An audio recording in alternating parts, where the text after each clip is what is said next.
데이 카네기 인간관계론 오늘 들어가 보도록 할게요. 지난 시간에 저희가 사람들이 당신을 좋아하도록 만드는 6가지 방법에서 모두 끝마쳤고요. 오늘은 이제 드디어 3부로 들어갑니다. 3부로 들어가서요. 사람들을 설득하는 12가지 방법이 나와요. 사람들을 설득하는 12가지 방법.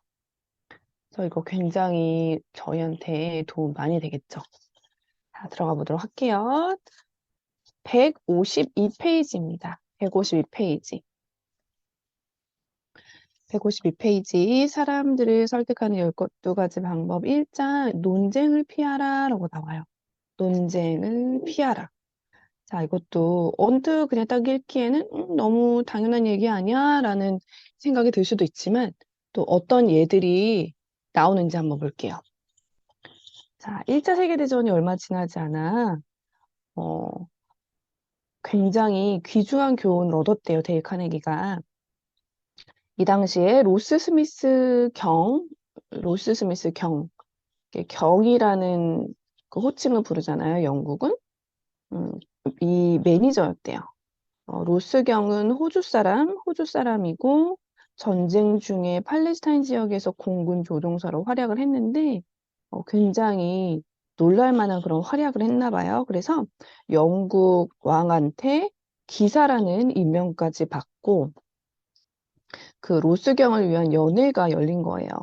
그래서 저녁을 이제 먹으면서 어, 데이 카네기 옆에 앉은 사람이 되게 유명한 경구, 그러니까 격언을 얘기를 했다라는 거죠.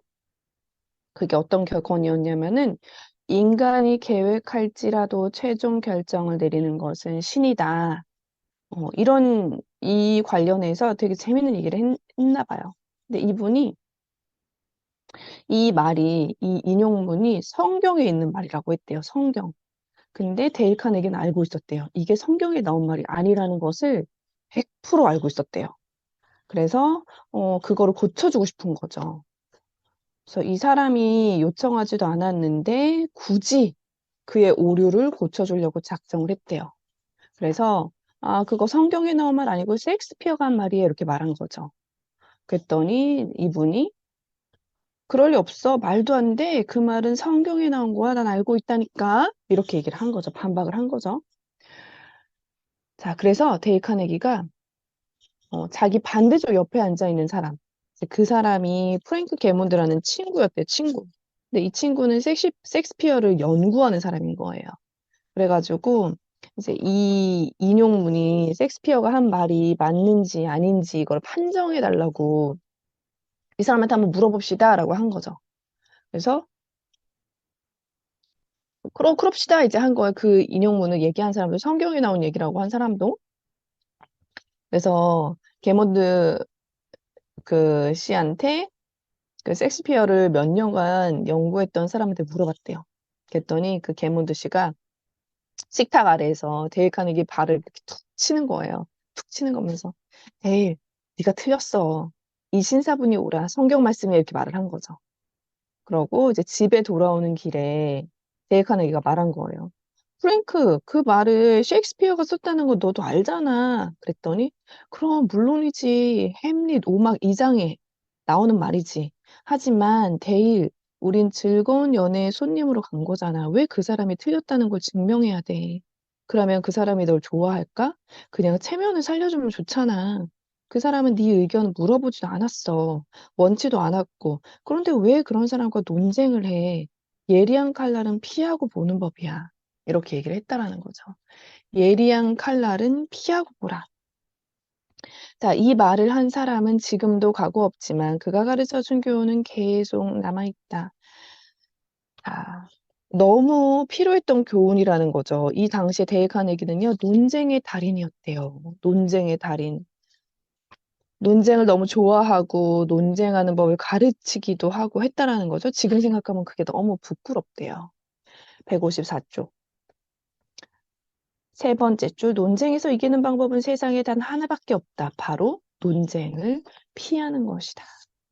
방울뱀을 피하듯, 지진을 피하듯 논쟁을 그냥 피하래요, 여러분들. 논쟁을 피해버리래요. 다음 단락이에요. 논쟁을 이길 수 없다. 왜냐면요. 논쟁에 지면 진 거죠. 이긴다고 해도 진 것이래요. 왜냐면 다른 사람에게 승리를 거두고 그의 주장에 구멍을 숭숭 뚫어놓고 그가 제정신이 아니라는 걸 증명한다고 하자. 그래서 어쩌겠냐는 거예요. 그쵸? 이겨서 무슨 의미냐. 그런 말이죠. 기분이 좋을 수는 있겠다. 하지만 상대방은 어떤가?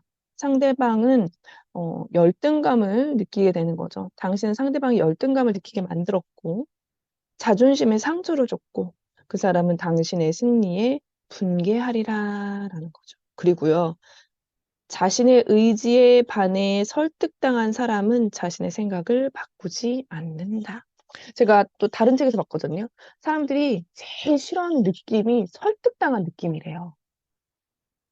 성인들은 자기가 누군가한테 설득당하는 그 느낌을 너무너무 싫어한대요. 자, 154페이지 쭉 가볼게요. 어떤 생명보험사에서 판매원들한테 분명한 지침을 내렸대요. 절대 논쟁하지 말라. 자, 여러분들 그 밑에 줄 별표시해 볼게요. 판매 기술은 논쟁이 아니다. 이거 우리도 꼭 기억해야 될 것 같아요. 우리도 어쨌든 세일즈가 들어가잖아요. 우리 일에. 판매 기술은 논쟁이 아니다. 사람의 마음은 그런 식으로 바뀌지 않는데요. 자, 예를 한번 들어볼게요. 패트릭 제이 오헤어라는 대단히 논쟁을 즐기는 아일랜드 사람이 데이카네기 수업에 들어왔대요. 몇 번 이렇게 얘기를 나눠보니까 155쪽 그 사람이 물건을 사려는 사람들과 끝없이 논쟁을 벌이며 사람들을 적으로 만들고 있다는 사실을 알게 되었대요. 어. 자, 그리고 늘 이분은 이렇게 생각하나 봐요. 누군가의 사무실을 나올 때 어, 이렇게 말한대요. 아, 저 친구한테 제대로 내가 말해준 거야. 어, 늘 논쟁에서 이기려고 한대요, 이 사람은. 물론 제가 논쟁에서 이겼을 수는 있어요. 하지만 물건은 하나도 팔지 못했죠. 음. 자, 이거랑 비슷하다고 생각하면 돼요. 이제 제가 가끔 많은 분들하고 얘기를 나누다 보면 뭐 제품을 비교해야 되는 경우들도 있고 왜 유산학계 좋은지 얘기해야 되는 경우들도 있고 그렇잖아요. 근데 꽤나 많은 분들이 자꾸 이기려고 해요. 유산화가 좋은 걸 자꾸 증명해 줘야 돼. 어. 그 상대가 먹고 있는 제품이 유산화 거보다 더 좋다라는 거를 그러니까 막 상대방이 막 무슨 얘기를 하면은 계속 이겨야 되는 거야, 내가. 유산화 게 더 좋은 거 증명을 막 해야 되는 거예요. 그렇게 해서는 절대로 제품이 들어갈 수가 없다라는 거죠. 이겨봤자 소용이 없어요. 그리고 뭐 초대를 할 때도 그래요. 상대방이 나는 뭐 어쩌고 저쩌고 이렇게 얘기를 들으면 그게 아니다라는 거를 자꾸만 반박하려고 그래. 그러니까 상대방의 거절이 두려워서 그럴 수도 있고 어떤 그 내가 지는 것 같은 느낌이 싫을 수도 있고 하지만 한번 스스로 관찰을 해보세요. 내가 제품이 들어가거나 초대를 하려고 할 때 내가 의미 없이 이기려고 자꾸 하지 않나. 그런 거를 한번 관찰해 보세요. 내가 혹시 그러고 있지는 않은지. 자, 패트리지 오헤어에게는 말하는 법을 가르치는 게 문제가 아니다. 그때 내게 주어진 당장의 과제는 그가 말하고 싶어도 참고 언쟁을 피하도록 가르치는 것이었다. 이제 수업에 들어왔다라고 했잖아요. 그래서 말하는 게 문제가 아니라 지금 말하고 싶어도 참고 말하지 말고 언쟁을 피하도록 가르쳤대요. 그래서 지금은요, 이 오헤어 씨가 뉴욕 화이트 자동차 회사의 최고 판매원이래요. 어떻게 그렇게 되었습니까? 이렇게 물어봤더니 155쪽 큰 따옴표 나오죠? 제가 구매자의 사무실로 찾아가면 그는 말합니다. 뭐라고요? 화이트 트럭이라고요? 아, 별로예요. 공짜로 준다고 해도 안 가져요. 저는 후지트 트럭을 사려고 해요. 이러면 옛날 같았으면은 이제 이 사람을 이기려고 들었겠죠? 오해허가? 근데 이제는 그런데요. 고객님, 들어보세요. 그것도 좋은 트럭이죠. 그것을 사시겠다면 잘 선택하신 거예요. 후지트 트럭을 만드는 회사도 훌륭하고 하는 사람들도 훌륭하죠. 이렇게 말한대. 그러면 상대방이 말문이 막힌대요. 왜냐면 논쟁의 여지가 없어졌기 때문에. 그러니까 상대방이 후지트 트럭이 최고라고 했는데 내가 그걸 인정해버리면 그 사람은 할 말이 없어진다는 거예요. 그러니까 할 말이 없어지니까 이제는 후지트 트럭 말고 다른 주제를 얘기할 수 있다라는 거죠. 156쪽으로 갈게요. 자, 상대방과의 생각 차이가 저를 흥분하게 만들었던 때도 있었죠. 그러니까 누군가랑 다른 의견이 있으면, 아, 오케이. 논쟁 이제 시작이다. 내가 저거 파내고야 말겠어. 내가 저거 증명해내고야 말겠어. 네, 이런 게 자기를 막 흥분시켰을 때도 있었다는 거죠. 그런데 저는 후지트 트럭에 대해 비난하면서 이야기를 시작하곤 했어요. 예전에는 하지만 제가 후지트 트럭에 대해 비난하면 할수록 상대방이 그 차를 살 가능성은 더 높아진대요. 반발심이 안에서 생길 거 아니에요. 그쵸? 상대방이 저와 논쟁하면 할수록 그가 제 경쟁사의 제품을 살 가능성은 더 커지더라고요. 그쵸? 음. 그러면서 선택하래요. 156조. 자, 무엇을 원하는가? 156쪽에 하나, 둘, 세 번째 달라 중간 밑에 학문적이고 극적인 승리를 원하는가? 아니면 다른 사람의 호의를 원하는가? 선택하라는 거죠. 157쪽으로 가볼게요. 당신은 오를 수 있다. 우리가 오를 수 있죠, 당연히. 당신이 주장을 펼치는 동안은 정말 오를 수 있다. 하지만 다른 사람의 마음을 바꾸는 문제라면 당신의 옳고 그름은 아무 소용이 없다. 우리의 옳고 그름은 아무 소용이 없다는 거예요, 여러분.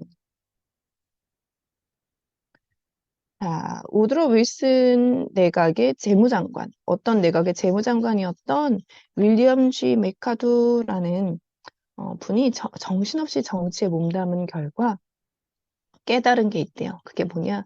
논쟁으로는 어떤 무지한 사람도 이길 수 없다. 자, 근데 데일 카네기는 이러는 거죠. 아, 무지한 사람이라고? 메카도 씨는 지금 점잖게 말해서 무지한 사람인 거지.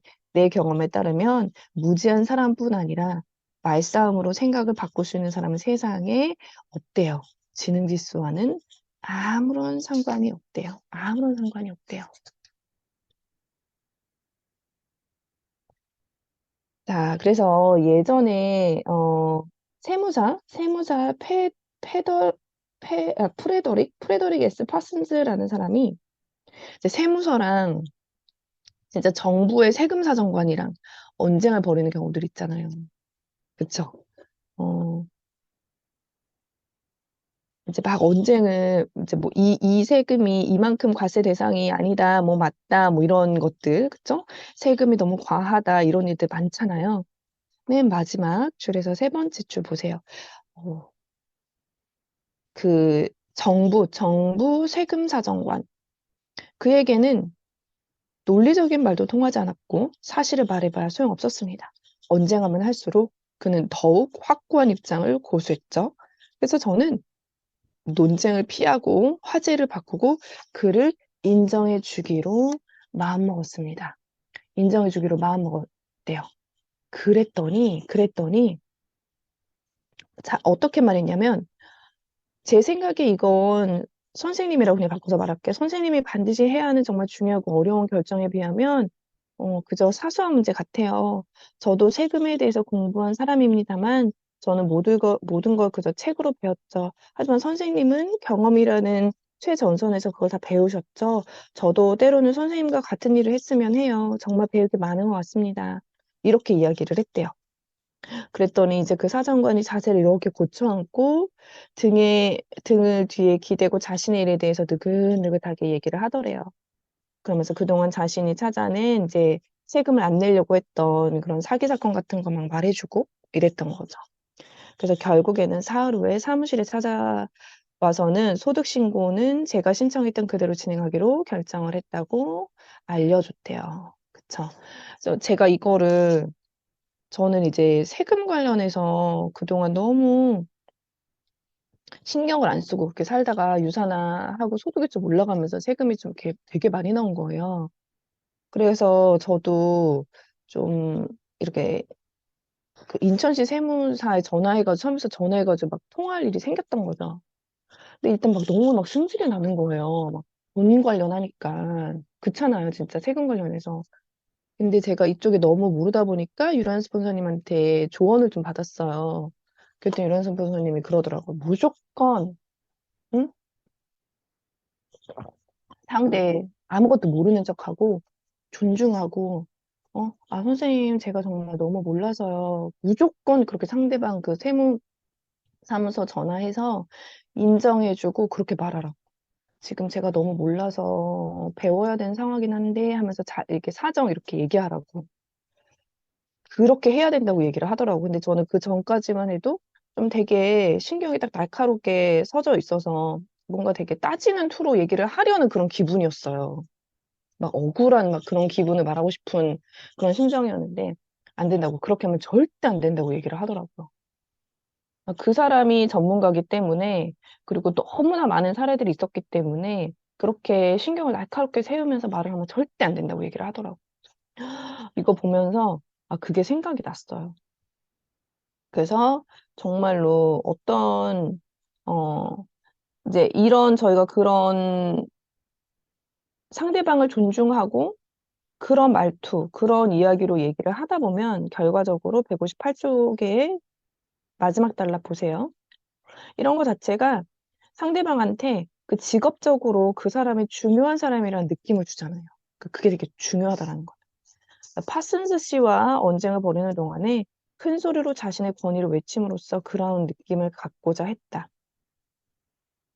하지만 파슨스 씨가 그가 중요한 사람이라고 인정해주는 순간 논쟁은 중단되었고 그는 비로소 자기중심적 사고에서 벗어날 수 있었다.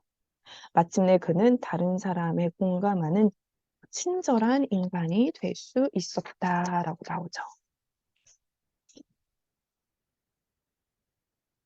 자, 그래서 여러분들 제가 어, 되게 생각보다 이게 자기가 중요한 사람이라는 생각 때문에 그런지 아니면 상대방이 뭔가 잘못된 걸 고쳐줘야 된다고 생각을 해서 그런지 되게 많은 경우에 의미 없는 논쟁, 뭐 논쟁이라고 하기도 그래요. 그러니까 누가 옳다, 그르다 이런 거에 시간을 소모하는 경우들이 되게 많더라고요. 특히 부부 관계에서. 그러니까 제가 어, 저랑 제라드는 이렇게 좀 의미 없는 논쟁을 안 하는 편이에요. 의미 없는, 그래, 그게 너가 옳을 수도 있는데 그건 의미 없는 것 같아. 그게 중요하지 않잖아. 뭐가 옳고 그른지는 그런 얘기 되게 많이 하거든요. 근데 제가 제 제라드 형제 자매 중에서 저희 시누이죠? 호주에 사는 둘째 누나 부부들만 만나면 너무 피곤한 거예요. 저랑 제라드랑. 미쳐버리겠어. 그 가족만 만나면 진짜 제라드랑 대화를 하고 이제 저희 방으로 들어오면은 진짜 다크가 이렇게 내려와. 저 부부 보고 있는 것만으로 너무 피곤하지 않냐? 저희가 그런 말을 해요. 왜 그런가 봤더니 그 두 부부는 회사에 누군가가 옳아야 돼. 그걸 계속 증명해야 되는 거야. 예를 들어서 뭐 그냥 대화를 나눌 때 뭐 잘못된 정보를 얘기할 수도 있잖아요. 거기서 포인트는 그냥 대화를 나누는 게 중요하잖아. 근데 예를 들어서 뭐 신우가 무슨 말을 했어요. 근데 막 그런 거죠. 여기 나왔던 얘기처럼 이 얘기를 내가 어떤 프로그램에서 봤어. 뭐 이렇게 하면서 포인트는 그 프로그램에서 본 그 얘기가 중요한 건데 아니야. 그 프로그램 아니야. 이것부터 시작해가지고 진짜 또 난리가 나는 거야. 그 프로그램 아니라 다른 프로그램이잖아. 거기서부터 논쟁이 계속 되는 거예요. 무슨 소리야. 그 프로그램이지. 내가 맞지. 그러면서 그거 막 찾아보고 돌아버리겠는 거 너무 피곤한 거예요. 그러니까 대화가 진전이 안 돼요. 계속 누가 옳으냐, 옳지 않냐, 그것만 계속 증명해야 되는 거죠. 그거를 파워 스트러글이라는 표현으로 쓰거든요. 그러니까 누군가가 자기가 그러니까 힘싸움인 거죠. 그게 힘싸움. 자기가 누가 옳다, 내가 맞다. 그래서 자기가 옳다라는 거를 인정할 때까지 그 논쟁이 끝나질 않는 거예요. 여러분들도 한번 돌아보세요. 혹시 그러고 있진 않은지. 특히 이제 남편들이나 이렇게 부부들끼리 그렇게 조금 의미 없는 논쟁을 하는 경우들이 되게 많아요.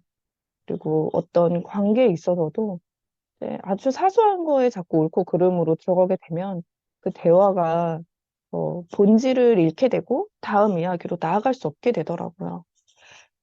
159쪽으로 한번 가볼게요.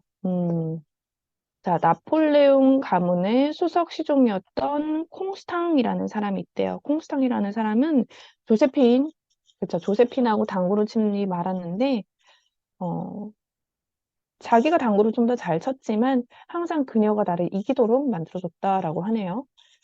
그녀를 비길 때, 그녀는 비길 때 없이 즐거워했다라는 거죠. 그래서 당연히 이길 수 있었지만 의도적으로 지는 이런 것도 필요하다라는 거죠. 자, 보세요. 콩상으로부터 절대로 변함없는 교훈을 배우도록 하자. 죽을게요. 우리의 고객이나 연인이나 남편, 아내가 혹시라도 우리와 논쟁하게 된다면 반드시 그 논쟁에서 이길 수 있도록 해주라는 거예요. 음, 우리가 봤을 때 좀 말도 안 되는 소리 같고, 너무 자명하게 틀린 소리를 해도 그냥 이길 수 있게 좀 해주라. 그쵸? 이게 우리가 이기는 거라는 거죠. 부처가 말했대요. 미움으로는 절대 미움을 끝낼 수 없다. 사랑으로만 미움을 끝낼 수 있다. 오해는 절대로 말싸움으로 끝나지 않는다. 요령이 있어야 하며 다른 사람의 마음을 다치게 하지 않으면서 그 사람을 달래는 재주가 있어야 하고 다른 사람의 관점에서 공감하며 문제를 보겠다는 욕망이 있어야 된다. 자, 링컨 얘기가 이 책에서 되게 많이 나오잖아요. 링컨이 한때 육군 장교로 야단을 쳤대요. 야단을 쳤는데 왜 야단을 쳤냐면 동료랑 격한 논쟁을 벌였기 때문에 야단을 쳤대요. 자, 링컨이 이렇게 말했대요. 쭉 줄게요. 자신의 능력을 최대한 발휘하기로 결심한 사람이라면, 그러니까 이게 중요하겠죠. 자신의 능력을 최대한 발휘하기로 결심한 사람이라면, 이거 다른 말로 하면 내 안의 잠재력을 최대한 끌어올리겠다라고 결심한 사람이라면, 지금의 나보다 좀 더 스펙트럼이 넓고 더 나은 버전의 스스로가 되기로 결심한 사람이라면 일단 이게 먼저겠죠?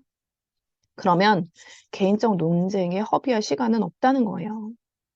사소한 그런 논쟁에 시간 허비하지 말라는 거죠. 하물며 감정이 상하고 자제력을 잃는 것과 같은 결과를 받아들일 여유는 더더욱 없다. 특히 우리 싸울 때 보면 나중에는 논쟁이 논쟁을 낳고 말투에 기분 나쁘고 해서 처음에 진짜 사소한 걸로 싸워서 나중에 막 그게 걷잡을 수 없이 커질 때 있잖아요. 그쵸? 왜 싸우는지조차 막 기억이 안 날 때가 있단 말이에요. 그냥 말하는 도중에 그 상대방 표정에 승질나고 말투의 그러니까 내용이랑 상관없이 너 말투가 왜 그래? 이러면서 또 싸우게 되잖아요. 그쵸? 왜 그런 식으로 말해? 이렇게 해서 또 싸우게 되고. 감정이 상하고 자제력을 잃는 것과 같은 결과를 받아들일 여유는 더더욱 없다. 당신과 상대가 거의 비슷하게 옳다면 아무리 큰 건이라도 양보하라. 당신이 분명히 옳더라도 자, 여러분의 별표. 사소한 건이면 그냥 양보하라. 응? 그쵸? 길에 대한 권리를 놓고 개와 다투다가 물리느니 그냥 개에게 길을 내주는 편이 더 낫다. 그쵸? 이게 무슨 의미냐는 거죠. 그냥 걔랑 싸우다가 물리는 거랑 똑같지 않냐? 내가 이 길에 대한 권리권 내가 갖기 위해서 걔랑 싸우다가 물리는 거랑 뭐가 다르냐? 그냥 걔한테 길 내줘라, 이런 거죠. 걔를 죽여봐야 물린 상처가 저절로 낫지도 않는다. 이렇게 이겨봐야 소용없다, 이런 거죠. 자, 따라서 첫 번째 규칙은 다음과 같다, 여러분. 논쟁을 이기는 유일한 방법은 뭐예요? 논쟁을 피하는 것이다. 논쟁을 이기는 유일한 방법은 여러분들 논쟁을 피하는 거래요.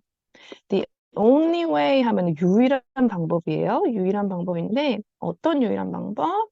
To get the best of an argument. 논쟁에서 최고를 얻을 수 있는 유일한 방법은요. 뭐래요? To avoid it. 그 논쟁을 피하는 거래요. 그래서 여러분들 이거 우리 꼭 기억해요. 사소한 거예요, 우리 목숨 걸자. 상대방이 틀려도 그냥 틀리게 말하게 놔두기. 간혹 그냥 올바르게 알려주고 싶어서 이렇게 생각하시는 분들도 있어요. 또 MBTI 성향상 그런 분들도 있거든요. 어떤 악의가 있는 게 아니에요. 근데 그냥 그것도 그냥 내가 그런 생각이 있구나 관찰하고 패스하기. 우리는 그 외에 더 중요한 것들이 많이 있으니까. 자, 오늘은 여기까지 할게요.